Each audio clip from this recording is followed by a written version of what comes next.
আসসালামু আলাইকুম। Data স্মুথিংয়ের বিনিং method সহজভাবে শিখতে আমি এমএস সাকিব আছি আপনাদের সাথে। সো আজকের লেকচারে আমি আপনাদেরকে এই মেথডটি এই প্রবলেম সলভের মাধ্যমে বোঝাবো। দেন বই থেকে আমি দুটি এক্সারসাইজ সলভ করব যাতে আপনারা বুঝতে পারেন এইটার কোশ্চেনগুলো কীভাবে হয় অ্যান্ড তা সলভ করতে হয়। সো প্রথমত আমরা কনসেপ্টটা সম্পর্কে আগে ক্লিয়ার হয়ে নিই। আমাদের এইখানে যেটা ঘটে সেটা হলো আমাদের প্রথমত কিছু সর্টেড ডেটা দেওয়া থাকে। সো আমরা দেখতে পাচ্ছি এখানে 4 থেকে 34 পর্যন্ত বিভিন্ন রেঞ্জের ডেটা রয়েছে। এখন আমাদেরকে ফার্স্ট স্টেপে যেই কাজটা করা হয় সেটা হলো আমাদের ডেটাগুলোকে বিভিন্ন বিনে পার্টিশন করে রেখে দিতে হয়। সো এখানকার ক্ষেত্রে আমরা যদি দেখি ফার্স্ট কাজ যেটা করা হয়েছে 3টা বিনের মধ্যে আমাদের ডেটাগুলোকে পার্টিশন করে রেখে দেওয়া হয়েছে। সো এটাকে আপনারা হেডিং হিসেবে দেখেন partition into equal frequency beans বলা হয় অথবা ইকুয়াল ডেপথ বিনসও বলা হয়ে থাকে। ফার্স্ট বিনের দিকে যদি আমরা তাকাই আমাদের প্রথম 3টা ভ্যালু, সেকেন্ড বিনে আমাদের পরবর্তী 3টা ভ্যালু অ্যান্ড থার্ড বিনে আমাদের এর পরবর্তী 3টা ভ্যালু বসানো হয়েছে। এখন এই কাজটা কিভাবে করা হয়? আপনার কোশ্চেনে অবশ্যই বলা থাকে যে আপনাকে কয়টা বিনে ভাগ করতে হবে। যদি না বলা থাকে অবশ্যই আপনি নিজের ইচ্ছা মতো বিনে ভাগ করে নিতে পারেন। আপনি এই ডেটাগুলোকে চাইলে 2টা বিনেও ভাগ করতে পারেন, আপনি এই ডেটাগুলোকে চাইলে 4টা বিনেও ভাগ করতে পারেন বা এর বেশি বা কম, এটা ডেটার উপরে ডিপেন্ড করে আপনি করতে পারেন। সো আপনি আপনার ইচ্ছা মতো যখন বিনের মধ্যে এটা আলাদা করে নেবেন অবশ্যই প্রত্যেকটা বিনে ইকুয়াল সংখ্যক ভ্যালু রাখবেন। এখন এইখানে বিন 1, বিন 2, বিন 3তে আমরা ভ্যালুগুলো এই সিরিয়ালে রাখলাম। এর পরবর্তীতে আমাদের যেই কাজটা করতে হয় সেটা হলো স্মুথিং বাই বিন মিনস। এটা একটা কনসেপ্ট যেখানে আমরা মিনের মাধ্যমে আমাদের যেই ডেটাগুলো আছে সেই ডেটাগুলোকে আমরা স্মুথ করে থাকি। সো এই টেকনিকটা মেনলি কীভাবে অ্যাপ্লাই করা হয়? আমাদের এই যে বিন 1 আছে বা বিন 2, বিন 3 এভাবে তাদের ইন্ডিভিজুয়ালি আমাদের মিন বের করে নিতে হয়। সো আমরা যদি প্রথম বিনের মিন বের করি সেটা হলো 4 + 8 + 15 divide by 3। So 15 and 4 is 19, then তার সাথে 8 মানে 27, 27/3 ইজ 9। সো এই কারণেই আমরা মেনলি আমাদের যে 3টা ভ্যালুই আছে সেই 3টা ভ্যালুকে মিন দ্বারা স্মুথ করে ফেলছি, মানে 3টা ভ্যালুই আমাদের চেঞ্জ হয়ে 9 হয়ে গিয়েছে।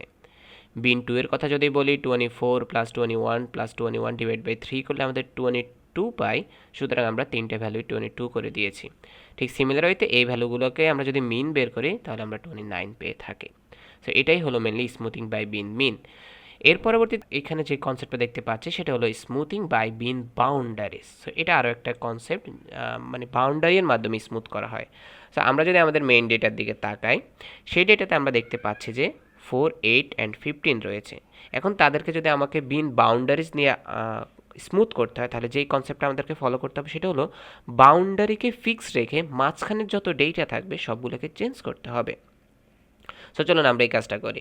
এখানে আমাদের বাউন্ডারি দুইটা হলো 4 অ্যান্ড 15, মাঝখানে আমরা দেখতে পাচ্ছি 8 রয়েছে, তাকে কিভাবে চেঞ্জ করতে পারি?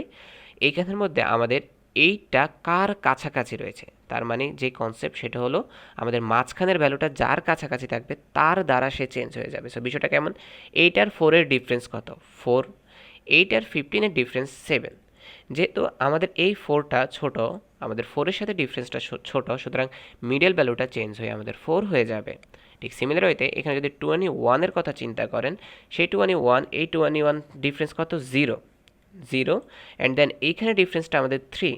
যেহেতু 0 ছোট সুতরাং 21 দ্বারাই রিপ্লেস হয়ে যাবে, কিন্তু এখানকার ক্ষেত্রে তো যেহেতু সেম, সো সুতরাং চেঞ্জ দেখাচ্ছে না।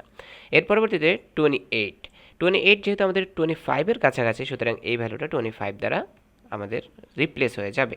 এখন কথা হলো এখানে যদি 3টা ভ্যালু না থেকে 4টা ভ্যালু থাকতো, সাপোজ 4, 8, আমাদের 9, দেন আমাদের 15, যদি এভাবে থাকতো তখনও আমরা ঠিক সেমই কনসেপ্ট সেমই থাকবে, জাস্ট এখানে 2টা বাউন্ডারিকে ফিক্স করবেন। এখন 8 কার কাছাকাছি? 8 যেহেতু আমাদের এখানে, আমরা প্রথমে 4 লিখে ফেলি, 8 যেহেতু আমাদের 4 এর কাছাকাছি সুতরাং আমরা এখানে 4 লিখব। এখন দেখবো আমরা 9 কার কাছাকাছি? এখন 9 থেকে 4 গেলে আমরা কত পাই? 9 থেকে 4 গেলে আমরা 5 পাই। এখন 15 থেকে 9 গেলে আমরা কত পাই? 6 পাই। যেহেতু 5 ছোট সুতরাং এই 9টাও আমাদের 4 দ্বারা রিপ্লেস হয়ে যাবে, এটা হবে 15। কিন্তু এই 9টা যদি না থেকে যদি আমাদের ভ্যালুটা এইভাবে হতো 4, 8, 10 অ্যান্ড 15, তাহলে আমাদের স্মুথটা কীভাবে হতো? তখন আমরা স্মুথটা করতাম 4, 8 রিপ্লেস হয়ে 4, দেন 10 থেকে 4 এর ডিফারেন্স হলো 6 অ্যান্ড 15 থেকে 10 এর ডিফারেন্স হলো 5। সো সুতরাং আমরা সেটাকে 15 দ্বারা রিপ্লেস করে ফেলতাম অ্যান্ড এটাও 15 হয়ে যেত। এখন আরও একটা কনসেপ্ট আসতে পারে, যদি দুই পাশেই ইকুয়াল হয়, যেমন আমরা যদি এখানে 5, 10, 15 বলি, তাহলে 10 থেকে 5-এর ডিফারেন্স আমাদের 5, দেন 10 থেকে 15-এর ডিফারেন্সও 5। এই ক্ষেত্রে যেই কাজটা করতে হবে স্মুথ করার সময়, আপনি যেই কোনো ভ্যালু দিয়ে স্মুথ করে নেবেন, বাট আমরা সাধারণত প্রথম ভ্যালু নিয়ে করে দিই। সো সুতরাং 5 অ্যান্ড দেন 15। সো আশা করি আপনারা কনসেপ্টটা ক্লিয়ার হয়ে গেছে। মেইন কনসেপ্ট যেটা, সেটা হলো বাউন্ডারিকে ফিক্স রেখে মাঝখানে যেই ভ্যালুগুলো আসবে সেই ভ্যালুটা বাউন্ডারি কোন বাউন্ডারির কাছাকাছি আছে সেই অনুযায়ী রিপ্লেস হয়ে যাবে। সো এখানে 8টা রিপ্লেস হয়ে 4 হয়ে গেল, 21 থাকলো, দেন 28টা 25 হয়ে গেল। সো চলুন আমরা এখন এক্সারসাইজ সলভ করে অ্যান্ড বুঝি আমাদের এক্সামে কোশ্চেনগুলো কীভাবে হয়ে থাকে। এক্সারসাইজ 3, এই 3তে আমরা এখানে অনেকগুলো ভ্যালু দেখতে পাচ্ছি।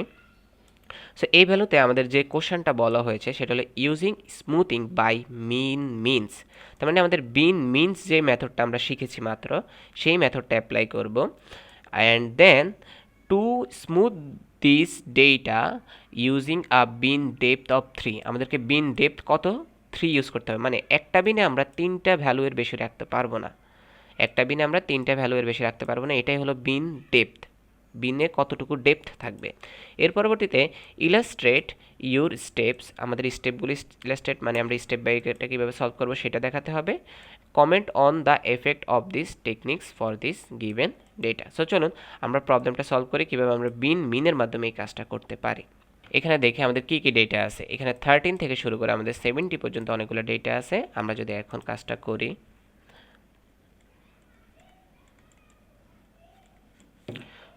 প্রথমত আমরা দেখি আমাদের এখানে টোটাল ভ্যালু কতটা রয়েছে। সো আপনারা এগুলো অবশ্যই গুনে নেবেন, এখানে গুনে নিলে যতটা ভ্যালু পাবেন সেটা হলো আমাদের 27টা। So total 27। অ্যান্ড দেন আমাদের বিন ডেপথ কত বলা হয়েছে, so bin is equal to আমাদের 3 বলা হয়েছে। এখন তাহলে আমাদের বিনের নাম্বার কত লাগবে, সো নাম্বার অফ বিন বা total bin, number of bin is equal to আমাদের 27 divided by 3 is equal to আমাদের 9 বিনস লাগবে। ওকে, এখন আমাদের যেই কয়টা বিন লাগবে আমরা সেটা জানি, আমাদের ডেপথ কতটুকু থাকবে সেটা আমরা জানি। এখন আমরা মাত্র যে কাজটা করলাম বিন মিনের জন্য, বিন মিন বের করার জন্য আমাদের প্রথমত বিনের পার্টিশন করে নিতে হবে, দেন বিনের মিন বের করতে হবে। সো এই কোশ্চেনে বিন বাউন্ডারিজের কথা বলে নাই, জাস্ট বিন মিনের কথা বলছে, বাট যদি আপনাদের বিন বাউন্ডারিজ বলে তখন সেই কাজটা করবেন। সো প্রথম কাজটা করি, পার্টিশনিংয়ের কাজ। এখন আমাদেরকে প্রত্যেকটা বিন সিলেক্ট করতে হবে, এখানে আমরা টোটাল 9টা বিন রাখবো। সো এখন আসি, আমরা যেহেতু বিন সিলেক্ট করে ফেলছি, এখন আমাদের প্রত্যেকটা বিনে আমরা ডেটাগুলোকে রাখবো। সো আমরা প্রথমত 13, 15, 16, দেন 16, 19, 20, দেন 20, 21, 22 এভাবে করে বিনগুলোতে আমাদের পার্টিশন করে রেখে দেবো। সো 13, 15, 16, দেন 16, 19, 20 এভাবে করে আমরা প্রত্যেকটা ভ্যালুকে রেখে দেব। আমাদের এখন প্রত্যেকটা ভ্যালুতে আমাদের প্রত্যেকটা বিনে ভ্যালু রাখার পরবর্তীতে আমাদের যে কাজটা করব আমরা সেটা হলো বিন মিনটা আমরা করে নেব। এটা হবে আমাদের, এভাবে আমরা আবারও প্রত্যেকটা বিনের মধ্যে ভ্যালু রাখব। প্রত্যেকটা বিন সিলেক্ট করার পরে এখন যেটা করতে হবে সেটা হলো প্রত্যেকটা বিনে তাদের মিন বের করতে হবে। সো মিন বের করার জন্য আমরা কি জানি, এখানে আমাদের ভ্যালুগুলোকে যোগ করে সেই ভ্যালু নাম্বার দিয়ে ভাগ করতে হবে। So 13 plus 15 plus 16 divide by 3 যেটা হবে সেটা হলো আমাদের এখানে 14.67 এমন একটা ভ্যালু আসবে। সো যেহেতু আমাদের মিন বের করলে এরকম একটা ভ্যালু আসবে, সুতরাং আমাদেরকে কী করতে হবে, প্রত্যেকটা ভ্যালুতে এই ভ্যালুটা বসিয়ে দিতে হবে। সো 14.67, দেন 14.67, দেন 14.67। ঠিক সিমিলার কাজটা আমরা প্রত্যেকটা ভ্যালুর জন্য এখানে করব। সো এভাবে বসিয়ে আমরা আমাদের সবগুলো ভ্যালু পেয়ে গেলাম। সো আপনারাও ঠিক সিমিলার ওয়েতে কাজটা করবেন। এর পরবর্তী বলছে যে আমাদের বিন মিনটা অ্যাপ্লাই করা শেষ, এখন illustrate your steps. So steps এখানে দুইটাতেই হয়ে গিয়েছে। Then comment on the effect of this techniques for the given data, তার মানে আমাদেরকে কমেন্ট করতে হবে এখানে কি এফেক্ট হয়েছে, কি আমরা এখানে কাজটা করে আসলে কি হয়েছে সেই জিনিসটা আমাদেরকে এখন বলতে হবে। সো সেটার জন্য আপনারা যেটা বলতে পারেন সেটা হলো এই কমেন্টটা বলতে পারেন, এখানে নয়েজ কমেছে, রিডিউসড নয়েজ। দেন আমরা বলতে পারি এক্সট্রিম ভ্যালু এখানে প্রিভিয়াসলি এখানে 70 ছিল 70, দেন এখানে এটা কমে 56 হয়ে গিয়েছে। সো এক্সট্রিম ভ্যালু কমেছে। দেন ডিউরেশন ভ্যারিয়েশন কমেছে, আমাদের পার্থক্যর পরিমাণগুলো এগুলো কমে এসেছে। দেন স্মুথার হয়েছে। দেন কিন্তু অরিজিনাল ডিটেল কিছুটা হারিয়েছে। হ্যাঁ, অবশ্যই আমাদের যে অরিজিনাল ভ্যালুটা ছিল সেই ভ্যালু অনুযায়ী তো আমাদের এখানে সেম থাকবে না। সো অরিজিনাল ভ্যালুর ডিটেলসটা একটু হারিয়ে ফেলেছে। সো এভাবে আমরা আসলে কোশ্চেন সলভ করতে পারি। এখানে এক্সারসাইজ 9-এ কি বলা হয়েছে যে suppose a group of 12 sales price records has been sorted as follows. So এভাবে আমাদেরকে অনেকগুলো প্রাইস দেওয়া আছে। এখন আমাদেরকে ইকুয়াল ফ্রিকোয়েন্সি ডেপথ পার্টিশনিং করতে হবে। সো এখানে খুব কঠিন কাজ দেয় না, just equal frequency depth partitioning করতে হবে, মানে আমাদেরকে ফ্রিকোয়েন্সিগুলোকে আলাদা আলাদা বিনে রাখতে হবে। সো এই কাজটা যদি আমরা দেখি, আমাদের প্রথমত এখানে ভ্যালু কতটা আছে, ইজ ইকুয়াল টু আমাদের 12। দেন আমাদের বিন ডেপথ এখানে কত দেওয়া আছে, যে suppose 12 prices has been started from এত, দেন পার্টিশন দ্যাম ইন্টু 3 বিনস। এখানে বিন কতটাতে, এখানে ডেপথের কথা বলেন, এখানে জাস্ট বিন কতটাতে ভাগ হবে সেটা বলে দেওয়া হয়েছে, তার মানে আমাদের বিন কতটা লাগতেছে সেটা বের করা লাগছে না। সো আমরা এই কাজটা আসলে ডিরেক্টলি করতে পারি।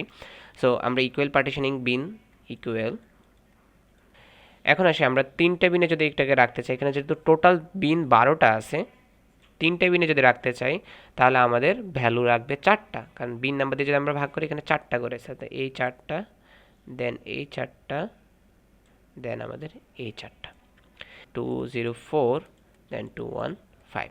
সো আমরা আমাদের কোশ্চেনে জাস্ট যেহেতু আমাদেরকে ফ্রিকোয়েন্সি পার্টিশনিং বলছে যে পার্টিশনিং করে দেখানো, সো আমরা এই কাজটা করে ফেলছি।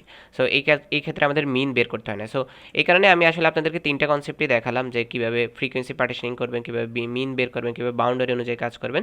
সো অবশ্যই এক্সামে যেইটা রিকোয়ারমেন্ট দেবে আপনারা সেই অনুযায়ী সলভ করবেন। সবাই ভালো থাকবেন। অবশ্যই যদি ভিডিওটি ভালো লাগে অবশ্যই লাইক করবেন, সাবস্ক্রাইব করা না থাকলে অবশ্যই সাবস্ক্রাইব করবেন। আসসালামু আলাইকুম।